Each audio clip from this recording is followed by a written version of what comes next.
This tutorial will walk you through the process of adding a file to a discussion board thread. A few times during the DE Readiness course, you will be asked to share your work inside the discussion board. If you have used a Word document, PDF, or similar file type, these steps will show you how to add those files to a discussion board thread. The first step is to click on the name of the discussion board where you need to post your work. You will then choose the blue Start a New Thread button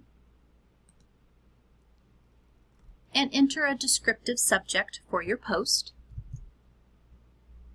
You are also required to type some sort of post inside the HTML editor, so I'm just going to repeat my text, but you could type other details such as instructions or details that will provide greater context for the work that you're sharing, whatever is appropriate for the assignment. But something needs to be typed inside the HTML editor here.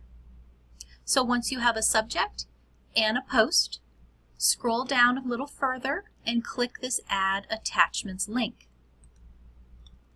You will then choose the Upload button, which will allow you to search your computer and locate your files.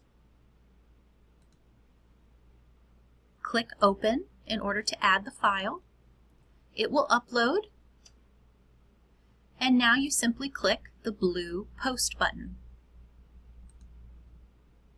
This will post your thread to that particular discussion forum and add your file, in this case a Word document, to that post so that your mentor and fellow group members can access your work and provide feedback. If you have any questions or problems adding a file to the discussion board, please post them in the Technical Questions discussion board inside the OAKS DE Readiness course, or reach out directly to your instructional technologist.